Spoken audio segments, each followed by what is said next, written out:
Halo Malaysia, selamat pagi, salam sejahtera Malaysia. Malaysia kita punya, cintai Malaysiaku, kita jaga kita.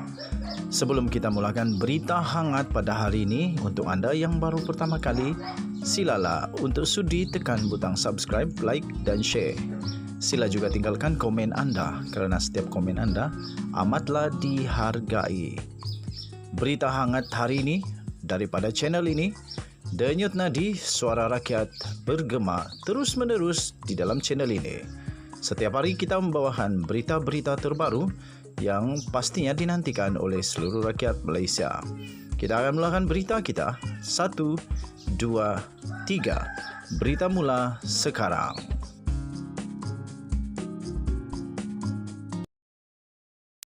Salam sejahtera Malaysia, berita terkini yang menggemparkan seluruh Malaysia. Pastinya akan mengejutkan 3 juta ahli UMNO. Kemarin kita telah mendengar pengumuman secara rasmi daripada beberapa buah parti politik untuk calon-calon pilihan raya. Begitu juga dengan Barisan Nasional yang sudah pun memuktamadkan calon-calonnya. Tetapi berita yang terbaru ini pastinya akan mengejutkan anda semua. Berkaitan dengan kes LCS, SPRM akan putuskan apakah perlu panggil Zahid Hamidi. Suruhanjaya Pencegahan Rasuah Malaysia SPRM akan memutuskan apakah perlu untuk memanggil bekas Timbalan Perdana Menteri Ahmad Zahid Hamidi untuk disoal siasat berhubung skandal kontrak kapal tempur pesisir atau juga dikenali sebagai LCS. Ketua Pesuruhjaya SPRM Azam Baki berkata, Suruhanjaya itu akan membuat keputusan berkenaan selepas bertemu dengan penulis blog Raja Petra Kamarudin yang mendakwa Zahid telah menerima sogokan berjumlah 66 juta daripada kontraktor projek itu. Azam berkata SPRM telah berhubung dengan Raja Petra dan bercadang menemui penulis blog itu dalam tempoh seminggu. Katanya melibatkan yang dikatakan oleh seorang blogger, Raja Petra ni kita akan jumpa dia lah dalam tempoh terdekat. Dalam tempoh seminggu ni, katanya kepada Malaysia Kini. Ditanya apakah SPRM akan memanggil Zahid untuk merakam keterangannya, Azam berkata bergantung kepada apa yang kita dapat. Tambahnya lagi, Azam juga berkata pihaknya perlu meneliti dokumen yang diperolehi terlebih dahulu. Pasukan SPRM yang telah ditugaskan untuk bertemu Raja Petra Kamarudin dipercayai telah berada di England akan bertemu penulis blog itu di lokasi di luar negara yang dipersetujui oleh kedua-dua pihak. Azam berkata lokasi dan masa belum dapat dipastikan tetapi menyatakan pertemuan itu tidak semestinya berlangsung di United Kingdom. Menurutnya lagi, siasatan tersebut merupakan sebahagian daripada siasatan SPRM ke atas kes LCS yang sedang berjalan. Suruhanjaya itu sebelum ini menyiasat kes itu di bawah Seksyen 17 Akta SPRM berkaitan rasuah dan Seksyen 405 Kanun Keseksaan bagi kes pecah amanah. 2 hari yang lalu, Raja Petra telah menerbitkan video di blognya Malaysia Today di mana penulis blog itu mendakwa dia memiliki bukti yang didakwa menunjukkan kira-kira $20 juta telah dibayar secara berperingkat kepada Zahid antara pertengahan 2012 dan pertengahan 2013. Zahid adalah Menteri Pertahanan dari April 2009 sehingga Mei 2013. Penulis blog itu mendakwa sogokan itu dibayar melalui pengurup wang di Singapura yang memindahkan wang itu kepada pengurup wang di Malaysia. Dia mendakwa wang itu juga telah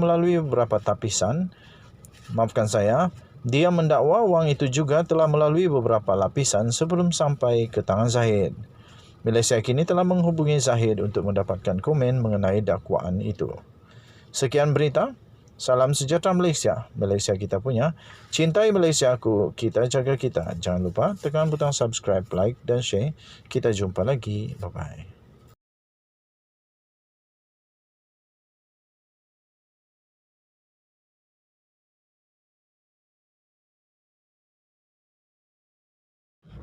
Salam sejahtera Malaysia. Denyut nadi suara rakyat. Bergema di channel ini. Jalan raya kita macam berombak lah. Saya rasa macam di laut saja.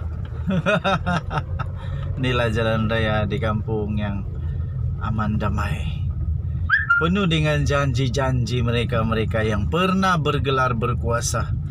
Terima kasihlah kepada janji-janji kamu yang menyebabkan kami telah terpengaruh dan mengundi. Saya fikir kali ini rakyat akan menjadi semakin bijak untuk memilih memilih wakil-wakil rakyat yang baru. Okey. So malam ini yang pasti ditunggu, pasti dinanti oleh seluruh rakyat Malaysia adalah penamaan calon, pengumuman nama calon-calon daripada Barisan Nasional dan juga Perikatan Nasional. Dikabarkan ada berita yang kurang menarik bakal berlaku di dalam UMNO. Dikabarkan menjadi viral sekarang ini, dikatakan ramai sekali. Ramainya nama-nama dalam UMNO, orang-orang besar dalam UMNO yang mungkin tidak akan diberikan kesempatan untuk menjadi calon sekali lagi. Dan menurut banyak tulisan penganalisis politik berkata kemungkinan besar mungkin boleh berlaku huru-hara. Huru-hara mengapa perkataan tu indaklah kali. Mungkin akan berlaku tidak puas hati lah, begitulah, itulah perkataan yang sesuai. Mungkin akan berlaku tidak puas hati ramai sekali bekas pemimpin besar di dalam UMNO. Antara yang paling disebut-sebut sekarang ini yang menjadi viral di seluruh Malaysia tidak lain dan tidak bukan adalah Syahidan Kasim. Syahidan Kasim yang kita tahu memang dia ini tidak sebulu dengan Zahid Hamidi. Dan dikatakan Syahidan Kasim sendiri menulis di dalam akaun media sosialnya, antaranya dia kata semua pejabat UMNO di parlimen yang dia tempat berkuasa akan ditutup serta-merta, kemudian bendera pula akan diturunkan. Wow, buat pertama kalinya dia kata. Jadi ada ramai yang mengatakan bahawa ini mungkin adalah satu tanda tidak puas hati. Tapi jangan sampai sabotaj lah. Anda bagus juga kalau sabotaj parti sendiri. Sehingga ramai yang kata lebih baiklah orang-orang yang tidak dicalonkan ini, yang mereka mereka bagi satu nama, yaitu yang dipancung. Yang dipancung. Woi, ganas juga nama aja. Untuk bertanding menggunakan calon bebas.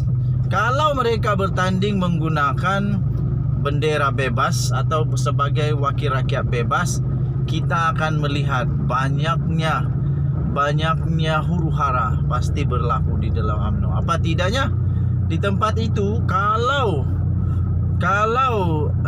sebagai contoh, kalau memang benar Syahidan Kasim tidak disenaraikan dan dia pula bertanding sebagai calon bebas, bayangkan saja perpecahan undi yang berlaku nanti. Pasti orang yang masih lagi setia kepada Syahidan Kasim akan terus setia kepada Syahidan Kasim, dan itu akan memecah belahkan undi UMNO. Jadi kalau ke-10 lah, contohlah 10 orang mereka ini tak puas hati dan mereka terus mahu bertanding di tempat itu dengan sebagai calon bebas, bayangkan 10 parlimen bakal bergolak, 10 parlimen bakal pecah undi. So itulah yang berlaku. Kita nantikan bersama, betulkah ini akan terjadi ataupun ini hanya akan menjadi satu kabar angin saja. Tapi selalunya di Malaysia ini politiknya bermula dengan kabar angin. Mula-mula kabar angin, lepas itu betul-betul jadi kabar betul. Selalulah begitu. Kebanyakan kabar angin menjadi benar. Okey, jadi kita nantikan bersama-sama pengumuman pada malam ini. Apakah nama-nama mereka akan mendapat belas kasihan daripada mereka-mereka yang akan memutuskan senarai calon, ataupun mereka pula akan menerima padah daripada hasil daripada apa yang mereka telah lakukan, iaitu mereka tidak sependapat dan mungkin juga mereka mengkritik bekas timbalan Perdana Menteri yang juga adalah Presiden UMNO sekarang ini. Denyut nadi suara rakyat terus bergema di channel ini. Kita jumpa lagi. Bye bye.